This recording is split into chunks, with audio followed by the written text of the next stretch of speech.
व्यभिचार। डोरबेल की आवाज सुनकर राजू ने दरवाजा खोला। दरवाजे पर एक औरत खड़ी थी। उसने बताया कि उसे मिहिर से मिलना है। राजू ने उसे दरवाजे पर ही रुकने को कहा और मिहिर को बताने चला गया। सर, एक मैडम आई है, आपसे मिलना चाहती है। राजू बोला। कौन है? मिहिर ने पूछा। मुझे नहीं पता सर, लेकिन किसी अच्छे घराने की लग रही है। राजू ने उत्तर दिया। ठीक है, उन्हें अंदर बुलाओ, मिहिर ने कहा। राजू ने उस औरत को अंदर बुलाया। मिहिर ने उसे देखते ही आश्चर्य से कहा, अरे शनाया, तुम! कितना अच्छा सरप्राइज! कैसी हो? और यहाँ कैसे? आओ बैठो। सोफे पर बैठते हुए शनाया बोली, अरे कितने सवाल करोगे? इतने दिन इस शहर में रहकर भी तुम्हें मेरी याद नहीं आई? तुम मिलने नहीं आए, इसीलिए मैं ही मिलने चली आई।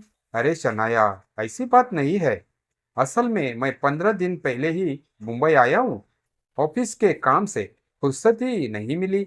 अभी तक शहर ठीक से देखा भी नहीं। लेकिन ये बताओ, तुम्हें कैसे पता चला कि मैं यहाँ आया हूँ? मिहिर ने पूछा। मेरे पति अपूर्व तुम्हारे ही ऑफिस में काम करते हैं। उन्होंने बताया कि कोई मिहिर पाटिल बेंगलुरु से मुंबई शिफ्ट हुआ है और ऑफिस फ्लैट में रहता है। फिर मैंने फेसबुक पर देखा तो वही तुम निकले, तो तुरंत मिलने चली आई। शनाया हंसते हुए बोली, अच्छा, अपूर्व तुम्हारे पति है? मैं उन्हें अच्छे से जानता हूँ, ये तो मेरे ही डिपार्टमेंट में है। मिहिर बोला। दोनों ने थोड़ी देर खूब बातें की। फिर मिहिर को ऑफिस जाना था तो शनाया चली गई। जाते जाते उसने मिहिर को अपने घर आने का न्योता भी दिया। संध्या को ऑफिस से लौटकर मिहिर आराम कर रहा था। तभी उसे शनाया की याद आ गई। 5 साल पहले जब उसने इंजीनियरिंग की परीक्षा दी थी और नौकरी की तलाश में अपनी बहन के घर पुणे आया था, तभी पहली बार शनाया से मिला था। शनाया उसकी बहन की पड़ोसन और दोस्त थी। अक्सर बहन के घर आती जाती रहती थी।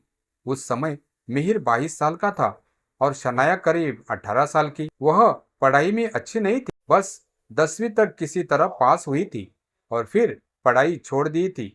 लेकिन सुंदर बहुत थी और सजने संवरने में उसे खास दिलचस्पी थी। बहन के घर में मिहिर, उसकी बहन, जीजा और जीजा की माँ रहते थे।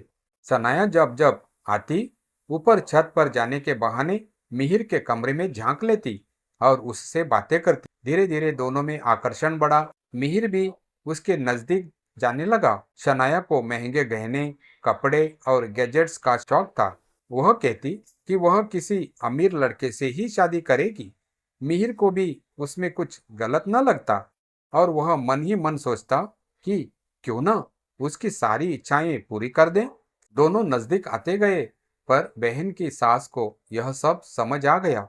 एक दिन उन्होंने मिहिर से साफ कहा, तू करियर बनाने की उम्र में है। यह प्यार नहीं, बस आकर्षण है और यह लड़की तेरे लिए ठीक नहीं। उसकी बात सुनकर मिहिर को अपराध बोध हुआ और अगली ही सुबह गांव लौट आया।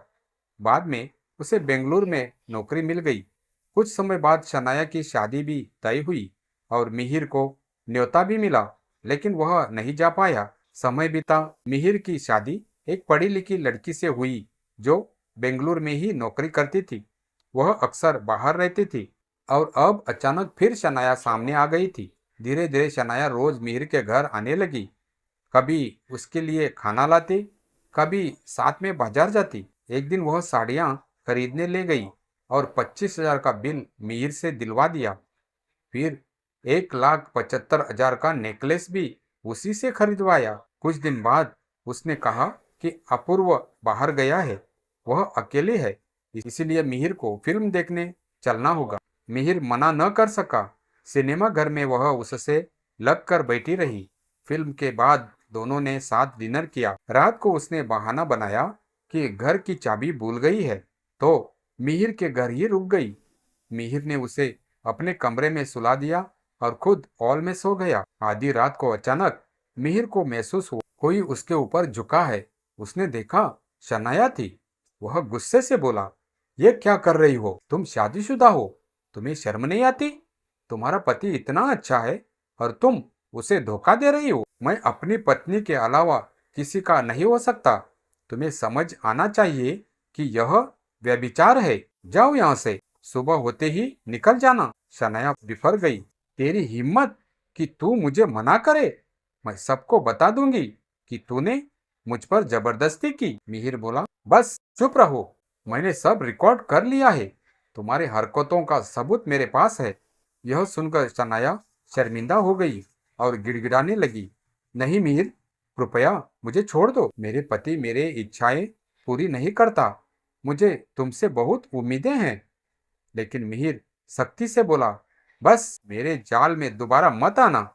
और हाँ, मेरे पैसे 25,000 की साड़ियाँ और 1.5 लाख का नेकलेस, कुल 1,75,000 एक महीने में मेरे अकाउंट में डाल देना, वरना बिल और वीडियो दोनों अपूर्व तक पहुंचेंगे। यह कहकर उसने शनाया को घर से बाहर निकाल दिया और दरवाजा बंद कर लिया।